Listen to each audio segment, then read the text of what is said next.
answer 3 questions here. How important is water to your health? We're going to go back to the basics on this because I think in order to teach about something like this, you got to go back and you've got to talk about water in general.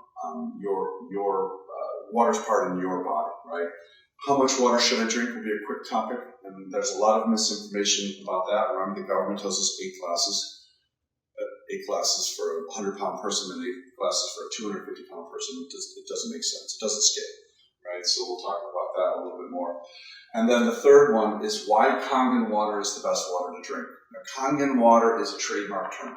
So when we say Kangen water, it's trademarked to come only from Enagic. Enagic is the Japanese company that's the only company that makes medical devices for these Kangen, right? So we're going to refer to Kangen water from here on. Kangen in Japanese means back to origin, right? So this water that we're talking about, the water that you're drinking, exists in nature. The water that comes out of your tap and the water that comes in these bottles does not exist in nature.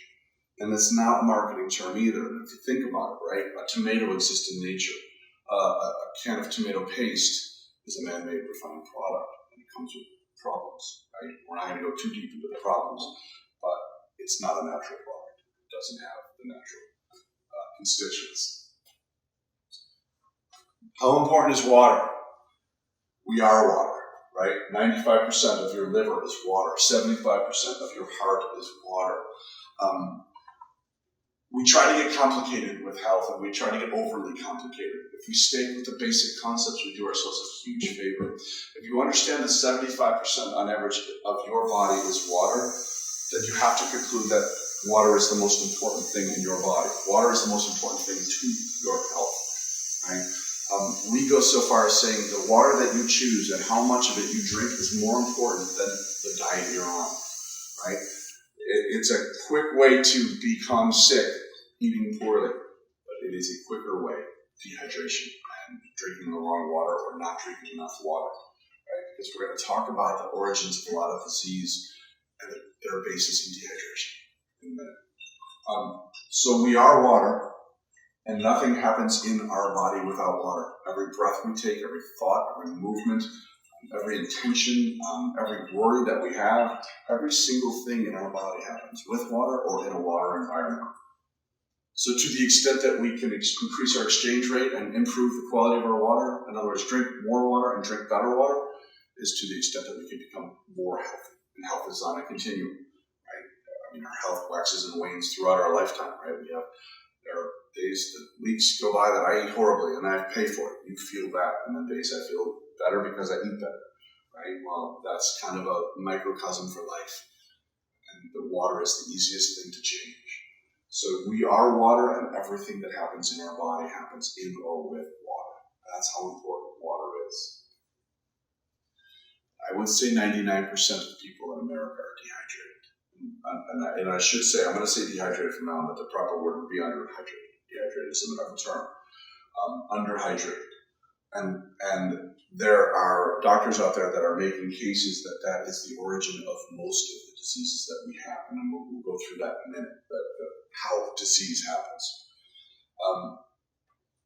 I didn't really know what being hydrated was until about day 6 that we were on this water, back when we bought these machines. It feels good, right? Being hydrated feels good. Your skin changes, your moods change. We went through all sorts of changes, and we bought these machines, and 6 days we made our decision. It was based on drinking the water. You feel the energy. Yeah, the energy's crazy. It's natural energy. It feels different than a coffee or a stimulant or a central nervous system jolt. It's real energy. Dr. Batman Gelar is an Iranian doctor that specializes in the study of water, just water. In fact, when he was living, he didn't know much about this water because it came after him and it wasn't his area of study. He treated people with water and salt, and he cured people. He cured people with water and salt. Remember what I said about pills? No pill ever cured anything. He got rid of diseases with people with water. He's written 4 books on the subject. I recommend any one of them. The new scientific understanding is that chronic unintentional dehydration in the body can manifest itself in as many ways as we have invented diseases. And then let's read this, and then we're going to put these 2 thoughts together. When your body doesn't have enough water, your brain will ration that water. Your brain will take whatever water it needs for its needs, and then it will dole out whatever's left. Right? So every one of your organs, or your bones, your skin, your kidney, your liver, everything will get less water than it really needs to be optimal. So all of these will power down, and they will work at less than optimal capacities. So now let's talk about this invented diseases, right? Let's just say we all have a different disease, right? You have skin cancer, you have depression, you're obese, I have megalomania, whatever. We all have a different disease, okay? We're all going to go to different doctors. So one of the problems with allopathic medicine is a beautiful thing is the specialization, and a horrible thing is the over-specialization. Right? So now we're going to go to a different doctor, and he's going to give us a pill, because he's a specialist in that area, to control the symptoms. Without fail, all of us will get a pill that will, or a protocol, surgery or something that will not necessarily address the problem, that will treat the symptoms.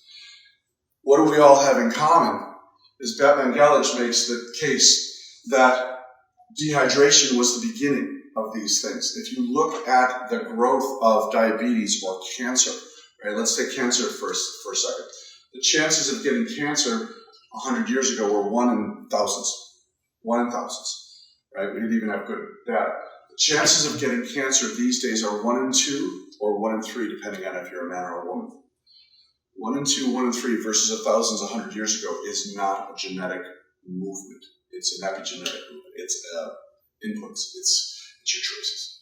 It's what we eat. It's what's in our air. It's what's in our water. It's what's in our environment.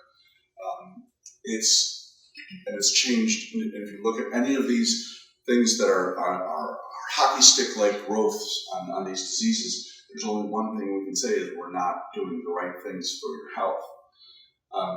So we all have these are separate diseases. And he makes the case that we dehydrate the cells, all the cells. Our brains ration the water. Our bodies, our organs don't get enough water. So your DNA might give you a kidney problem. Your DNA might give you a lung problem. Your DNA might give you a skin problem.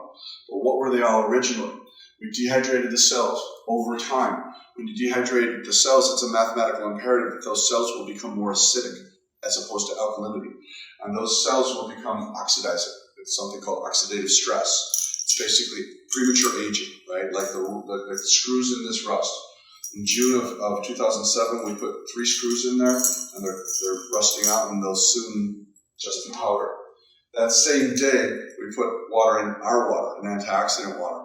And unless I open this up and introduce it to some air, which is what oxidation is, just natural exposure to air, oxygen in particular, then these will never rust because they're completely in a complete closed antioxidant environment.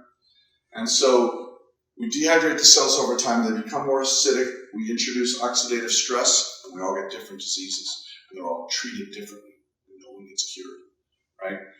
How you get there is one of the concepts he teaches. How you get there, how you got sick, is how you get back by reversing that. It's a simple concept, and it has exceptions to it, but it's generally thinking.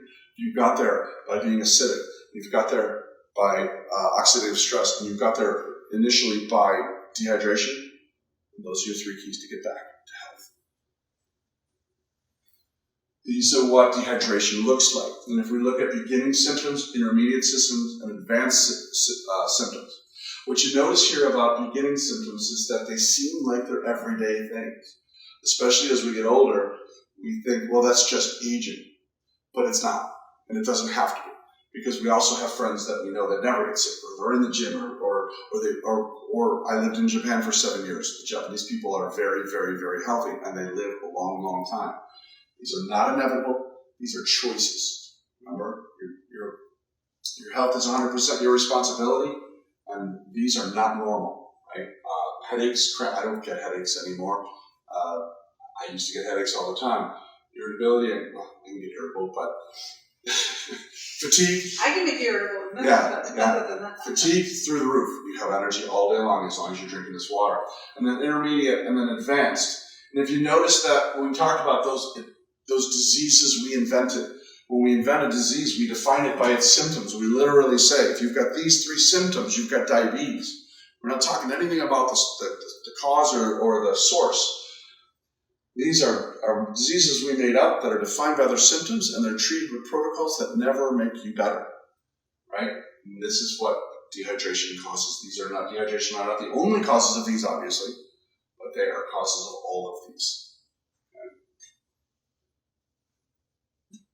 Nothing hydrates like water. We are not 70% Gatorade. We are not 70% fruit juice. There are reasons why water is the thing we should drink. Nothing hydrates like water. Sodas, coffees, teas, they dehydrate you. There's a bunch of problems with it in terms of acidity and oxidation and sugars and salts and everything. But the big thing is they not only don't dehydrate you, they not only don't hydrate you, they dehydrate you. So if I drink 12 ounces of coffee, I've got to drink like 14, 15 ounces of water to replace that water. It's a diuretic and it dehydrates. As we age, our thirst mechanisms go away, right? And so one of the challenges we have with older people when we try to get them on the water is that they're not thirsty. Because if you remember, what controls how much water your body gets is your brain. Your brain also sends thirst signals. If you get thirst signals, it's a lagging indicator. You've been dehydrated for a long time. So by the time your mouth gets thirsty, you've been dehydrated for a long time. We have to re-engage older people's thirst mechanism. We've got to get them in the first week to drink enough water so their brain turns on and says, okay, I got this good water. I wanted to keep it coming. I didn't know if I could trust it, but I got it 3 or 4 days in a row, so I'm going to call for more water. I'm going to release more water to the system. I'm going to regulate that my body gets more water because I feel safe that water's coming in. It's just a survival mechanism. We have no idea how it happens. Then we can get the older people to start getting thirsty. Once we can get them to get thirsty, they'll drink a little bit more water every day. And then they'll start to rehydrate. Then they'll start to feel good. And that's when we can really show them how important this water is. Chronic cellular dehydration of the body is the primary cause of painful degenerative diseases. This is one of his quotes, right? If you read any of his books, he thinks the biggest problem with medical research anyway is it's driven by Big Pharma, which is good and bad. We're not here to crush Big Pharma, but we are saying that their goals are different, right? Their goals are not health. Their goals are the management of symptoms of disease. It's right in the definition of what they do. They do what they do very well. But does it do us good? Not in all cases. The primary cause, in other words, where it started. By the time you have a heart problem and you go to your doctor, it might have been 30 years of dehydrating yourself that set the environment that created all of the conditions, right? Your body needs a lot of water. Proper hydration can reverse and improve a wide range of health problems, such as fill in the blank, right? We can't say that about pills. We can only say that pills will control the symptoms. No pill has ever done what proper hydration can do.